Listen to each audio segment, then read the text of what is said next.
তো এ কথা বলতে গিয়ে যে মহিলা কাঁদলো, চোখের পানি পড়লো, আমি শুধু ওই ছেলেটারে বলছি, রে বাপ, তোমারে আমি কোনো কথা শুনতে চাই না, আমি শুধু এতটুকু কথা বলছি। আমি বলছি ওই ছেলেরা, আমি বলছি, বাপ তোরে আমি বললাম আমার নাম মনে রাখিস, যে মায়ের চোখের পানি ফেললে এতগুলো, যদি আল্লাহর কসম যদি ফিরে না আসো, মার কথা মতো আল্লাহর নাফরমানি যদি না ছাড়ো, আমি বললাম তুই পথে পথে ভিক্ষা করে নি।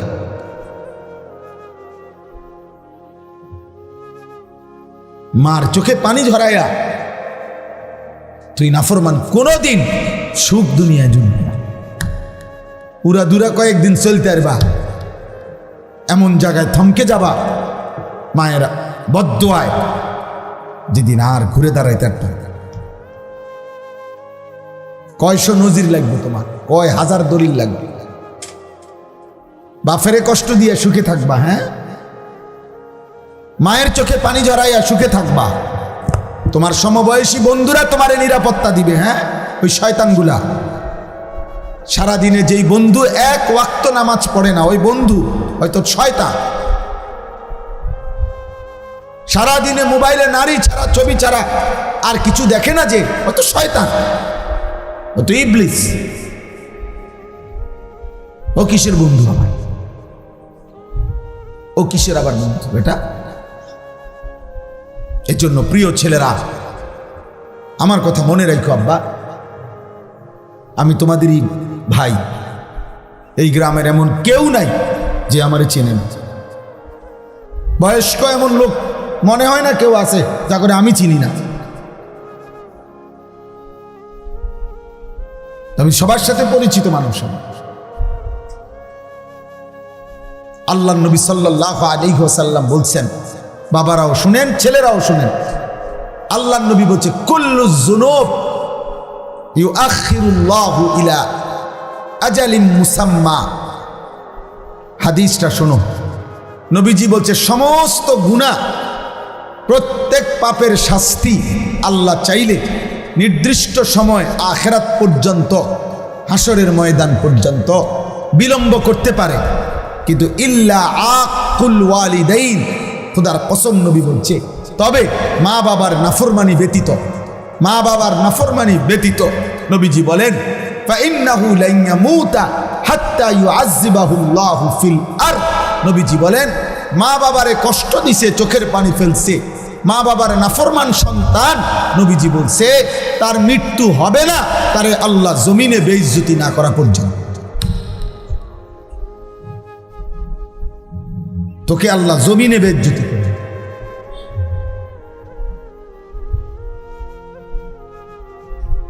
হ্যাঁ, অন্তত তুমি মানুষের পেটি চাও, ও চিরেই দেখবা 20 বছর পরে তোমার মেয়ে যখন আরেক বেটার লগে বাইকে যাইব, আর পুরা গ্রাম তখন যখন জুতার বাড়ি দিব তোমারে, ছিছি করবে, তখন তুমি বুঝবা মজা কাকে বলে। তোমার পাপের শাস্তি কোন হান দিয়া বাইর হয়, তখন টের পাবে।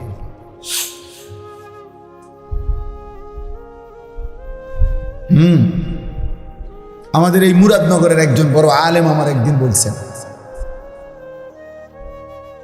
মেয়ে আরেক ছেলের সাথে পলায়া গেছে, বিবাহ বন্ধনে হোক সম্পর্ক কইরা চলে গেছে। মা বাবা গিয়া থানার মধ্যে ওই ছেলে মেয়ের নামে মামলা করছে। মেয়ে চিঠি পাঠাইছে বাপের কাছে, আপন বাপের কাছে। চিঠির মধ্যে স্পষ্ট লিখছে, বাবা, যে কাজটা তোমরা করেছিলে সেটা যদি অপরাধ না হয়, আমার বেলায় থানায় মামলা করলে কেন? কসম খোদা, কি বুঝলেন? মানে তোমরা মা বাবাও তো কি করছিলা, এরকম হারাম প্রেম করেই ভাগ্যে গিয়া বিয়ে করছো। এখন আমিও সেই কাজটা করাতে আমার বেলায় মামলা করলাম, ওই বাবা কি জবাব দিবে? হ্যাঁ বলো না বাবা, তোমরা একটা ছেলে বলো, কোনো জবাব হইতে পারে? এই বাবা এই সমাজে কি পরিমাণ বেইজ্জতির শিকার হবে, এই বেচারার সারা জীবনের অর্জন। কি হবে তখন? এই জন্য বললাম আমি,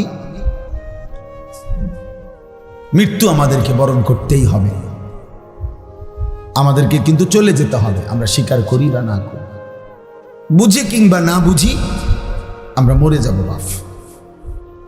কিশোর ভাই, যুবক ভাই, নওজোয়ান, বয়স্ক বাবা, পর্দার আড়ালের মা বোন, আমাদেরকে চলে যেতে হবে, চলে যেতে হবে। কোনোভাবেই নিকটাত্মীয় স্বজন বন্ধুরা আমাদেরকে ফেরাইতে পারে। আমি যে আয়াত পড়ছি সূরা ওয়াকিয়া, কোরআনুল কারীমের 56 নম্বর সূরা, 27 নম্বর পারা, এই সূরার 5টা আয়াত পড়ছি আমি। মূলত এই আয়াতের মধ্যে আমি বুঝাইতেছি আপনাদেরকে, এই আয়াতের মধ্যে মূল বক্তব্য মৃত্যুকালীন একটা অবস্থা আল্লাহ তুলে ধরছেন। অবিশ্বাসী, কাফের, মুশরিক, মুনাফিক, নাফরমান, পাপীদেরকে বুঝাইবার জন্য আল্লাহ মৃত্যুকালীন, কোনো মানুষের মৃত্যুকালীন অবস্থাটা একটা চিত্র তুলে ধরে আল্লাহ তাআলা নাফরমান পাপীদেরকে বুঝাইতে চেয়েছে এই 5টা আয়াত। আমি সেটাই বলে আমার কথা শেষ হবে ইনশাআল্লাহ। সূরা ওয়াকিয়া, সূরাটা অনেক ফজিলতপূর্ণ কোরআন শরীফের একটা সূরা, অনেক দামি সূরা। আমাদের নবী সাল্লাল্লাহু আলাইহি সাল্লাম বলছেন, যে ব্যক্তি প্রত্যেক রাত্রে একবার এই সূরা ওয়াকিয়া পাঠ করবে, নবী ওয়াদা দিছে, মান ক্বারাআ সূরাতাল ওয়াকিয়া ফি কুল্লি লাইলাতিন লাম তুসিবহু ফাকাতুন আবাদা। নবীজি বলছে, সূরা ওয়াকিয়া যে প্রত্যেক দিন রাতে পড়বে, আল্লাহর নবী বলছে তাকে কখনোই দারিদ্রতা, অভাব স্পর্শ করবে না। এজন্য যুগ যুগ ধরে মাদ্রাসাগুলোর মধ্যে, বিশেষ করে কওমি মাদ্রাসায় যুগ যুগ ধরে মাগরিবের পরে এই সূরা পড়া হয়। আউলিয়া বুজুর্গরা সারা পৃথিবীতে যুগ যুগ ধরে নেককার বান্দারা মাগরিবের নামাজের পরে সূরা ওয়াকিয়া পড়ে। সূরা ওয়াকিয়া আল্লাহ নবী সাল্লাল্লাহু আলাইহি ওয়াসাল্লাম বলছেন তাকে অভাব স্পর্শ করবে। রাসূলুল্লাহ সাল্লাল্লাহু আলাইহি সাল্লামের একজন বড় সাহাবী ছিলেন হযরত আব্দুল্লাহ ইবনে মাসউদ রাদিয়াল্লাহু তাআলা আনহু, অনেক বড় সাহাবী, জলিলুল কদর সাহাবী। নবীজির সাথে খুব বেশি যারা থাকতেন, নবীজির খাস খাদেম যারা ছিল, এর মধ্যে উনি একজন। আব্দুল্লাহ ইবনে মাসউদ ইসলামের 3য় খলিফা হযরত উসমান রাদিয়াল্লাহু তাআলা আনহুর জামানায় উনি ইন্তেকাল করছেন। এই সাহাবী আব্দুল্লাহ ইবনে মাসউদ, তো ইন্তেকালের পূর্বে উনি অসুস্থ ছিলেন, বিছানায় শুয়ে আছেন, শেষ অবস্থা। তো হযরত উসমান মানে খলিফা, 3য় খলিফা, উসমানের নাম শুনছেন না? উনি আসছেন এই আব্দুল্লাহ ইবনে মাসউদকে দেখার জন্য। তো ওনার পাশে বৈশা, এই ছেলেরা তোমরাও শোনো, বাবা আপনারাও শোনো, দেখেন কি কয়। সাহাবী ওসমান খলিফা ওই আব্দুল্লাহ ইবনে মাসউদকে ইন্তেকালের পূর্বে বিছানায় শয্যাশায়ী, নবীর সাহাবী উনি এবং বিখ্যাত সাহাবী, ওনাকে বলতেছেন, মা তাশতাকি, হে আব্দুল্লাহ আপনার রোগটা কি? মানে সে জিগায় না অসুস্থতাটা কি? হযরত আব্দুল্লাহ ইবনে মাসউদ উসমান রাদিয়াল্লাহু তাআলা আনহুর কথার জবাবে বললেন, জুনুবি, আমার সারা জিন্দেগীর গুনাহগুলো আমার রোগ। সাহাবী কি বলে? আমার সারা জীবনের গুনাহ আমার রোগ, আমার আর কোনো রোগ নেই। এবার হযরত উসমান রাদিয়াল্লাহু তাআলা আনহু বলতেছেন, মা তাশতাহি, আপনার মনে কি চায়, আপনি কি চান, চান কি? হযরত আব্দুল্লাহ ইবনে মাসউদ রাদিয়াল্লাহু তাআলা আনহু বলেন, রাহমাতু রাব্বি, আমি আমার রবের রহমত চাই। আমার অসুখ আমার গুনাহ, আমার সুস্থতা আমার রবের রহমত, আমার মালিকের রহমত চাই, মাগফিরাত চাই। এরপরে হযরত উসমান রাদিয়াল্লাহু তাআলা আনহু বললেন, হাল আদউ লাকা তাবিবান, হযরত আব্দুল্লাহ ইবনে মাসউদকে বলেন, আমি কি আপনার জন্য একজন ডাক্তার ডাকবো? যেহেতু তিনি খলিফা, বড় ডাক্তার আছে ওনার কাছে রাজ দরবারে, তো আমি কি আপনার জন্য একজন ডাক্তার আনমুনি? সাহাবী কি কয় শুনি, আত-তাবীবু কাদ আমরাদানি, হে উসমান, ডাক্তার সাহেবই তো আমারে অসুস্থ বানাইছে, আমারে ডাক্তারই তো কি বানাইছে, অসুস্থ বানাইছে, আপনি কারে আননি? কে সে? এই কথা বলে কাকে বুঝাইছেন? আল্লাহ। কাকে? মূলত রোগ দেয় কে? সুস্থতা দেয় কে? এইটাই বুঝাইছে। আল্লাহই তো সুস্থ করবেন, আর তিনিই তো আমাকে রোগাক্রান্ত করেছেন। আমি আলগা লোক ডাইকালাম, আলগা লোক ডাইকালাম। ওনাদের ইয়াকিন ছিল আমার অসুস্থতা আমার আল্লাহর পক্ষ থেকে, আমার সুস্থতাও আমার আল্লাহ। ইসলামের ইতিহাসের একজন বড় বুজুর্গ ছিলেন রবি ইবনে খাইসাম রাহমাতুল্লাহি আলাইহি, কিতাবে আছে উনার মৃত্যুর সময় এরকম উনিও যখন শেষ অবস্থায়, ওনার সন্তানরা বলছে, আব্বা আপনার জন্য আমরা একজন ডাক্তার আনবো। রবি ইবনে খাইসাম রাহিমাহুল্লাহ উনি বলছে, বাবা শোনো, ডাক্তার ডাকলাম হইলে আমিও, কিন্তু আমি একটা কথা চিন্তা করে দেখছি, যে ডাক্তারকে ডাকবা, ওই ডাক্তার আর আমি রুগী, ও চিরেই আমরা দুইজনেই মৃত্যুবরণ করব। কাজেই আমিও যেহেতু মরে যাব, ডাক্তারও যেহেতু মরে যাবে, ঘরে ডাক্তার লাভ কি? তার চাইতে চলো আল্লাহরে ডাকি। কাকে ডাকি? আল্লাহকে ডাকি। হযরত আবু বকর সিদ্দিক রাদিয়াল্লাহু তাআলা আনহু, ওনার নাম তো আমরা সবাই জানি কি না? ইসলামের প্রথম খলিফা, নবীর কলজার টুকরা আবু বকর রাদিয়াল্লাহু তাআলা, উনারও মৃত্যুর সময় কিতাবে আছে সাহাবারা ওনারে দেখতে আসছে, উনি অসুস্থ, মুমূর্ষ, শেষ অবস্থা, মৃত্যু সজ্জায়। তো ওনাকে সাহাবারাও বলছে, হাল নাদউ লাকা তাবীবান, হে নবীর সাহাবী আবু বকর, আপনার জন্য আমরা ডাক্তার আনবো? হযরত আবু বকর সিদ্দিক রাদিয়াল্লাহু তাআলা আনহু বলছেন, আত-তাবীবু কাদ রাআনি, আরে ডাক্তার সব তো আমারে দেখছে, ডাক্তার তো আমাকে দেখেছেন, তোমরা কারে ডাকবে? তখন সাহাবারা বললেন, ক্বালু ফামা ক্বালা, সাহাবারা বললেন, তো ডাক্তার কি বললেন? দেখেই বলল কি? তখন হযরত আবু বকর সিদ্দিক রাদিয়াল্লাহু তাআলা আনহু বললেন, ইন্নাহু ইয়াকুলু ইন্নী ফাআলুল লিমা উরিদ, ডাক্তার সাহেব বলছেন, আবু বকর আমি যখন যা ইচ্ছা তাই করতে। সেই ডাক্তারকে আল্লাহ। এই ছিল মুমিনের ঈমান। মুমিন ইন্তেকালের মুহূর্তেও, অসুস্থতার চূড়ান্ত মুহূর্তেও কাকে বলে নাই? আর আমরা সুস্থতায় সবল, স্বাস্থ্যবান, শরীর, যৌবন, স্বাস্থ্য সব ঠিক আছে, আহা আমাদের আল্লাহকে মনে নেই। হায় কিশোর, কেমনে জবাব, কেমনে জবাব? 1 বছর 2 বছর 4 বছরে হয়তো এমন হয়েছে কোনোদিন কোনো রোগাক্রান্ত হও নাই, এমন সুস্থ সবল, এমন তাজা শরীরে আল্লাহকে একটা সেজদা দিলা না, 1 ওয়াক্ত নামাজও পড়লা না, 365 দিনের 1 বছরে কোনোদিন ফজরের নামাজ পড়লা না, তোমার উপরে ফজরের নামাজ ফরজ হয় নাই? আল্লাহ নবী সাল্লাল্লাহু আলাইহি ওয়াসাল্লাম বলছেন, যে ফজরের নামাজ পড়ে না সে মুনাফিক। কসম আল্লাহ, নবী বলছে সে মুনাফিক, মুনাফিক, মুনাফিক। আর আল্লাহ কোরআনে বলছে, মুনাফিক তুই মনে রাখিস জাহান্নামের সবচেয়ে নিচে তোর স্থান।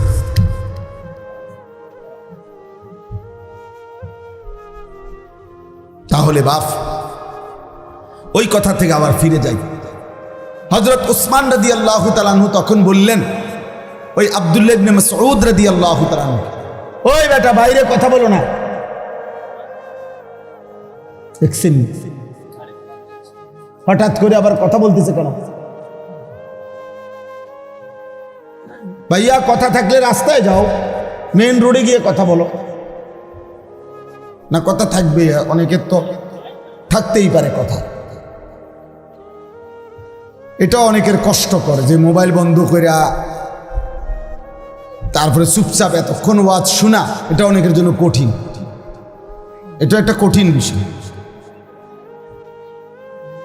তো হযরত উসমান রাদিয়াল্লাহু তাআলা আনহু এবার আব্দুল্লাহ ইবনে মাসউদকে বললেন ওই মৃত্যু সজ্জায় যে আমি আপনার জন্য একটা রাষ্ট্রীয় ভাতা পেনশনের মতো নির্ধারণ করে দিতে চাই, যাতে করে আপনার মৃত্যুর পরে আপনার সন্তানরা এটা দিয়া চলতে পারে পরিবার।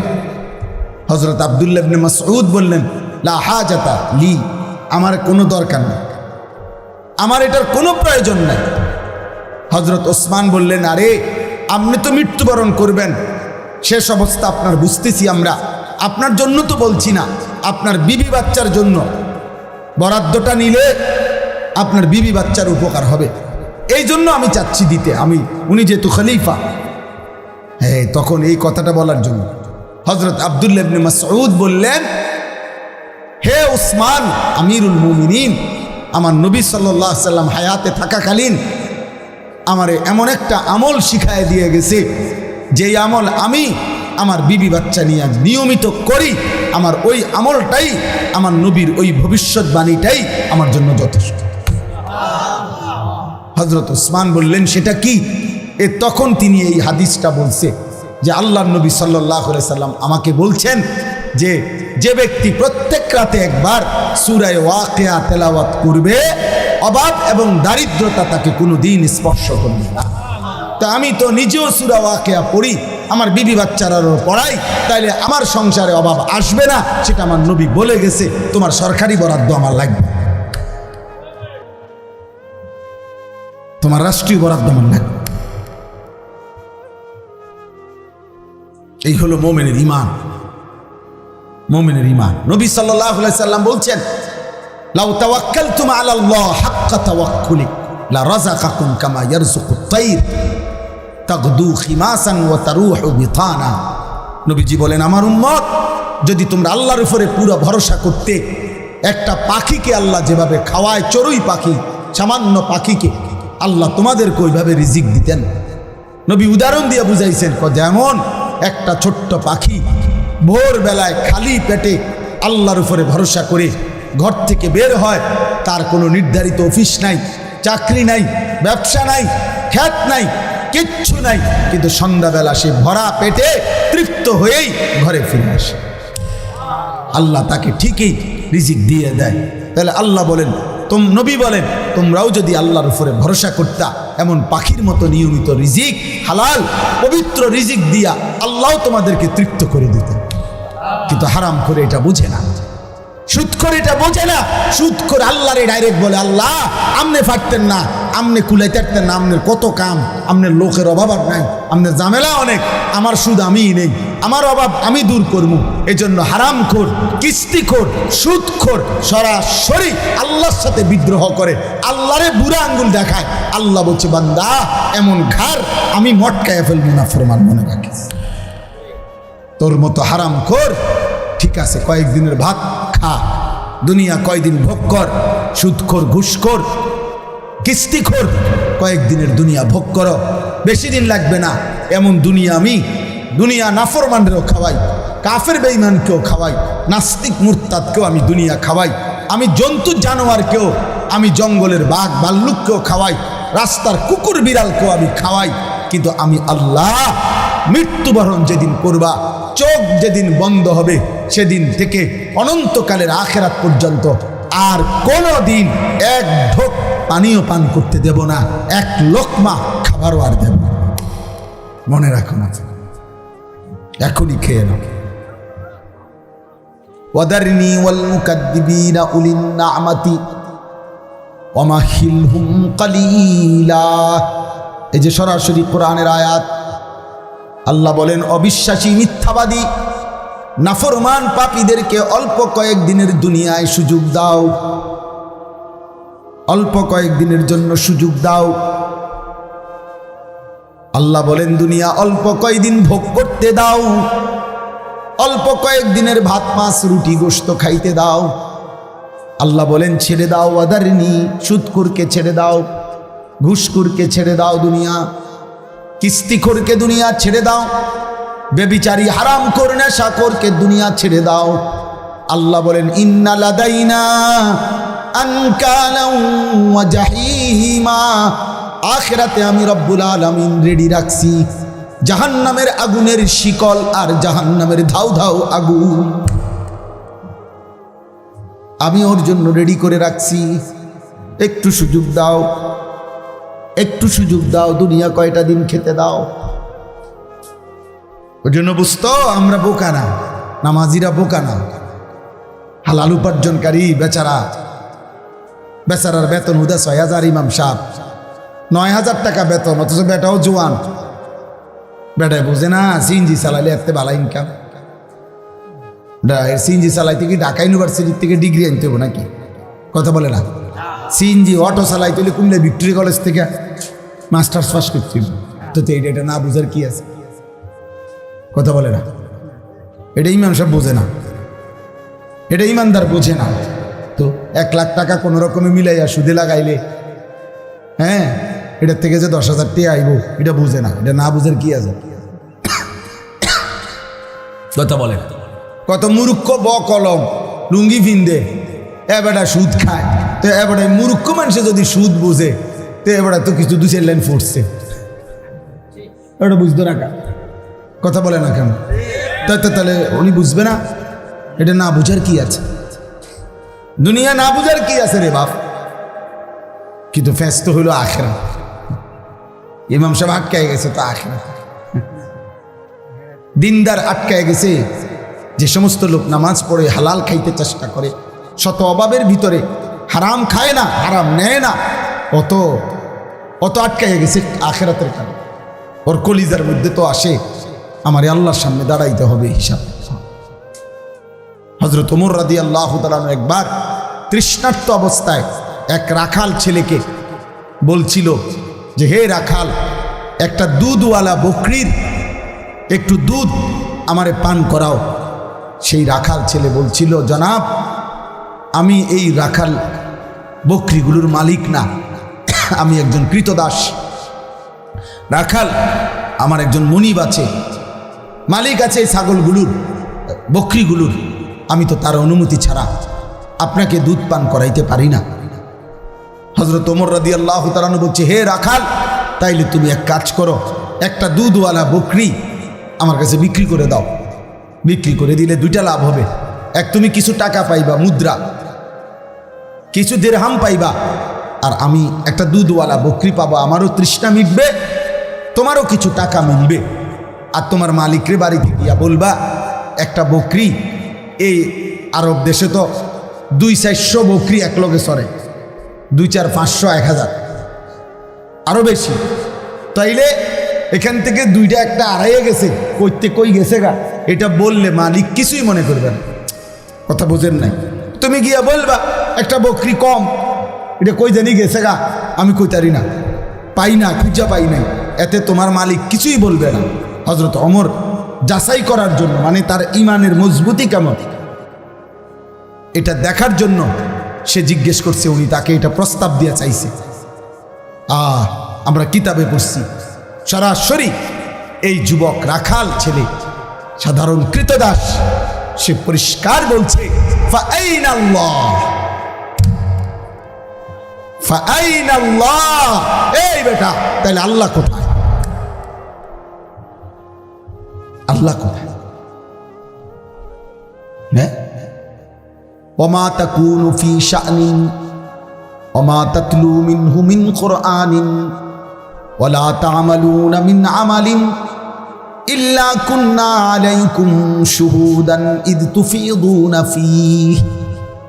রব্বুল আলামিন বলে, বান্দা, তুমি যে অবস্থায় থাকো না কেন, আমার কোরআন থেকে তুমি যেটুকুই পড়ো না কেন, আর যখন যেই আমলই করো না কেন, যখনই তা করতে থাকো, আমি আল্লাহ তোমার সামনেই থাকি। খোদার কসম, এটা কোরআনের আয়াত, সূরা ইউনূসের আয়াত। ইল্লা কুন্না আলাইকুম শুহুদান, আল্লাহ বলে, বান্দা যখন সেজদা দাও আমি সামনেই থাকি, যখন নেশার আড্ডা জুয়ার আড্ডায় থাকো আমি আল্লাহ তখনও সামনেই থাকি, আমি তো সামনেই আছি, আমারে ফাঁকি দিবা কেমনে?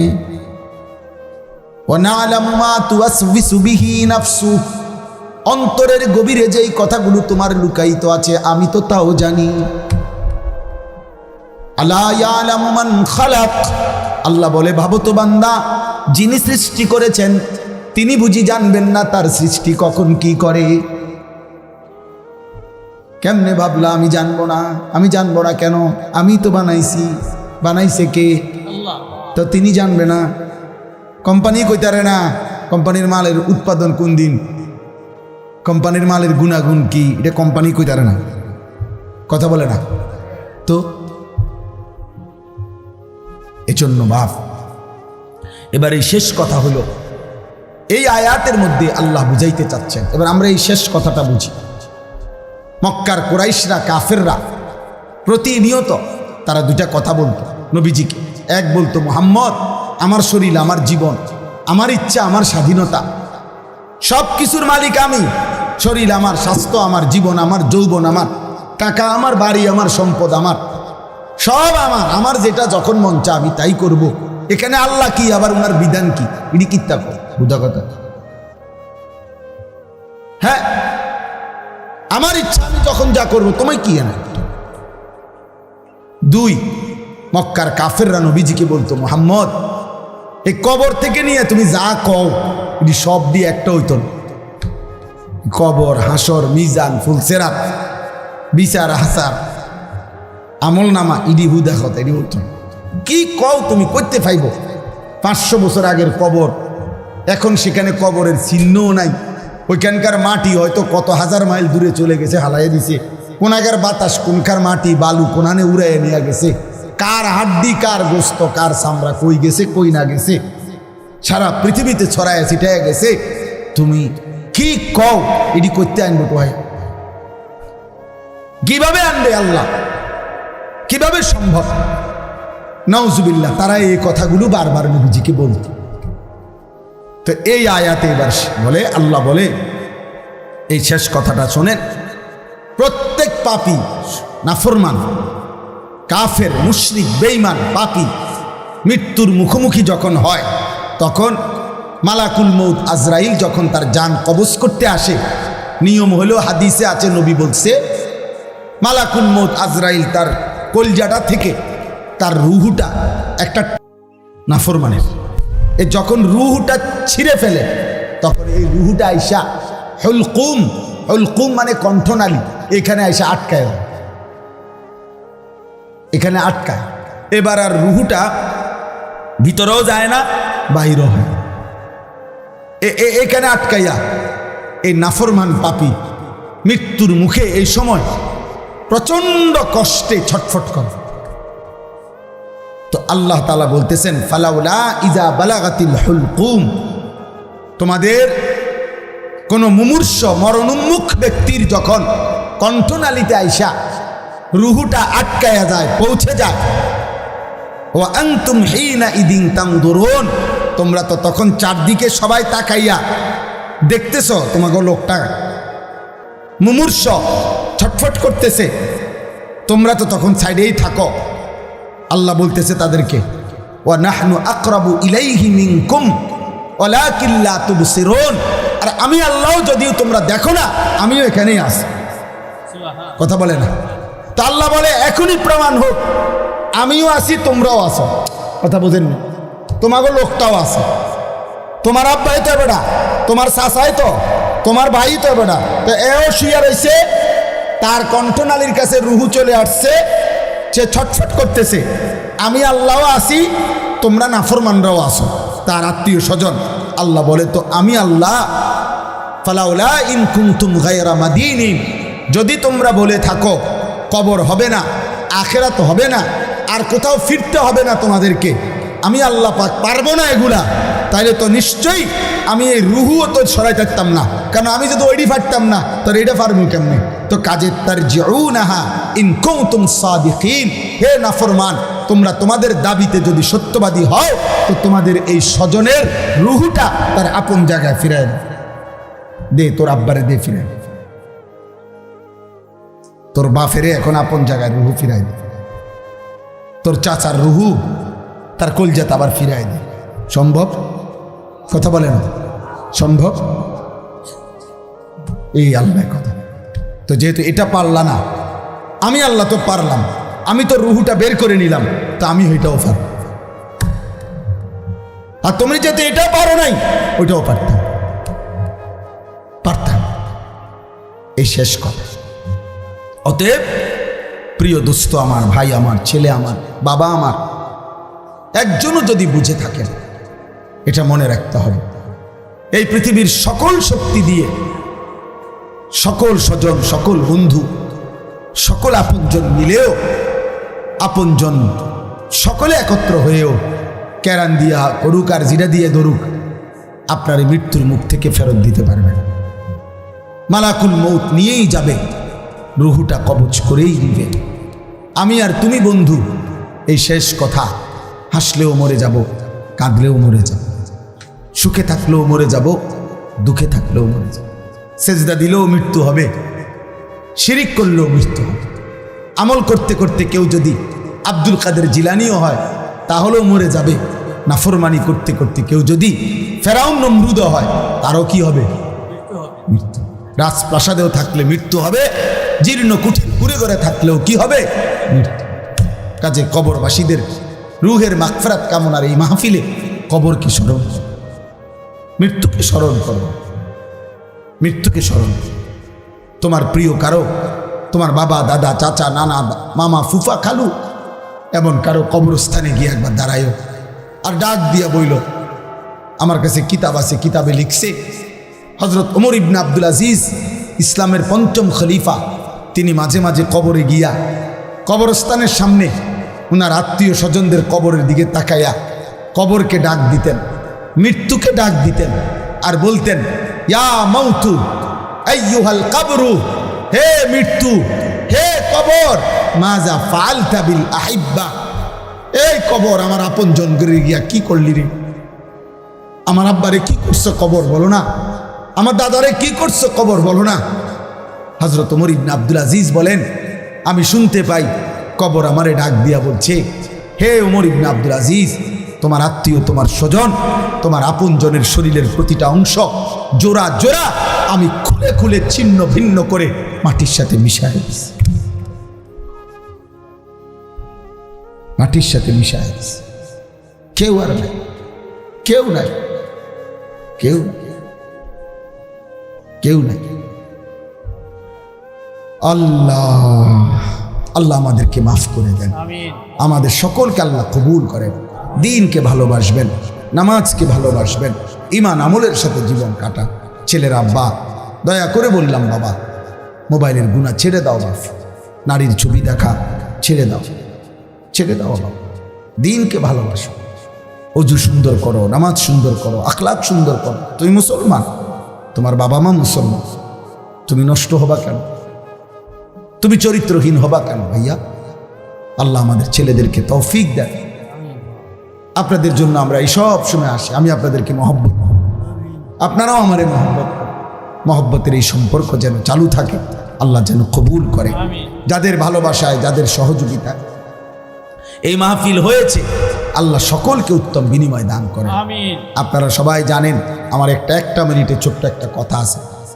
আমার একটা মাদ্রাসা আপনারা আছে জানেন, কুমিল্লা ক্যান্টনমেন্ট, ময়নামতি সাহেবের বাজার। আলহামদুলিল্লাহ, আমার ওই মাদ্রাসায় 500-র মতো ছাত্র আছে, 34 জন শিক্ষক কর্মচারী আছে।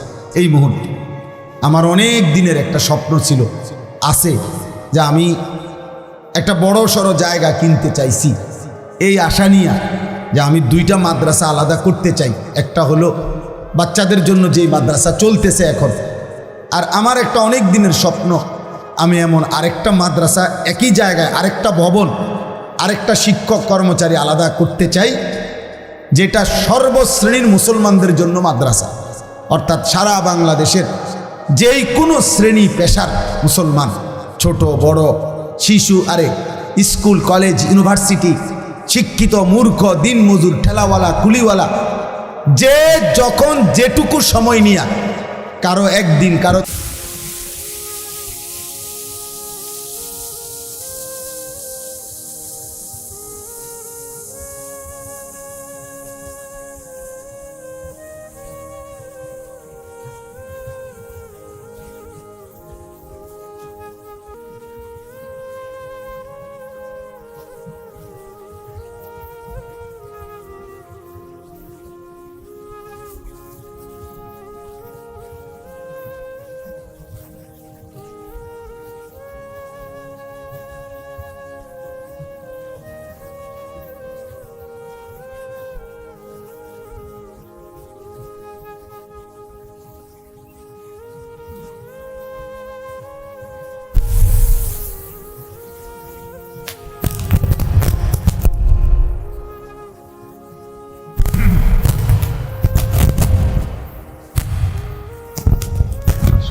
প্রতি মাসের দ্বিতীয় শনিবার নিজের মাদ্রাসায় মাসিক মাহফিল।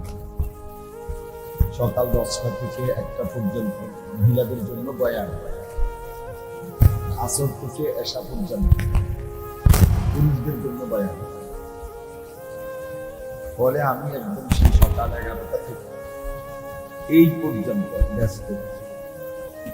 পুরাটা সময় অনেক মানুষ আসছে দেখা করতে, মাহফিল, নিজেদের বয়ান করতাম 1.5-2 ঘন্টা। আবার ওই মাহফিলের কথাবার্তা বলার জন্য এইগুলো কাজ। সর্বশেষ রওনা দেবো ঠিক এই টাইমে আমার শায়েখ আল্লামা মুফতি মুশতাকুল নবী কাসেম হুজুরের মাহফিল আমাদের মাদ্রাসা থেকে 4-5 কিলো দূরে। হুজুর আছে, আমি বের হবে আবার হুজুরের জন্য বসছি প্রায় 40 মিনিট, আধা ঘন্টা বেশি। মাদ্রাসার অনেক আয়োজন, মাদ্রাসায় বিরিয়ানির আয়োজন আছে, খানার আয়োজন আছে। গাড়ি অর্ধেক আসার পরে আমি আমার সাথে যে ছেলেটা আছে পরে বললাম যে আমি তারপরে হুজুরে আমি অনেক ফল টল নাস্তা অনেক কিছু খাই, কিন্তু আমি কিছুই খাইতে আমার মনে হয় না, বিরিয়ানিও খাই না, কিছুই মানে এখানে কখন আমি তাড়াহুড়া আছি তার সামনে ছিল। আলহামদুলিল্লাহ আল্লাহ তাআলা করে আসার সুযোগ হয়েছে। মূলত জুয়েল তো জুয়েল ও আসলে এত বেশি পরিমাণ অনেকবার এমনিতে সেই সমস্যা তারপরে মাওলানা ইয়াহিয়া সহ অনেকবারই যার কারণে দেখবেন। এছাড়া আমার নওজোয়ান ছেলেরা আসলে আমি বলতে চাচ্ছিলাম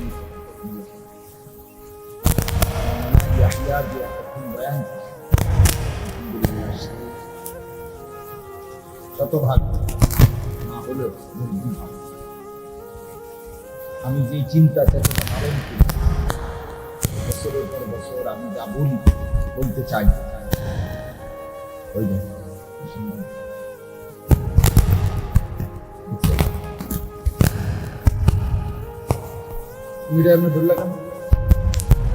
বন্ধ করো, বন্ধ করো, পকেটে লাও, লাও বেটা, পকেটে লাও বেটা। তোমার পিছনে তাকায় দেখো তো, সারা দেশ দেখো তো তোমার পিছনে কে দেখো, ওঠো দেখো।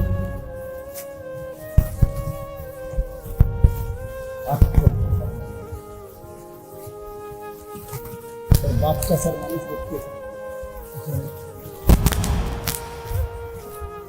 এটাই বুঝতে পারছি না, না এটা সাংঘাতিক। খেয়াল করে আপনাদের ইচ্ছে নেই, আমাদের ইচ্ছে নেই। বললাম না তোমরা ভাইয়া এই পৃথিবীতে তোমরা যেমন এখন বয়সী, এই বয়সী তো আগেও ছিল না। তোমরা তো আর আলাদা কোথাও থেকে আসছো না, তোমরা তো আজকে বেশিতে আসো না।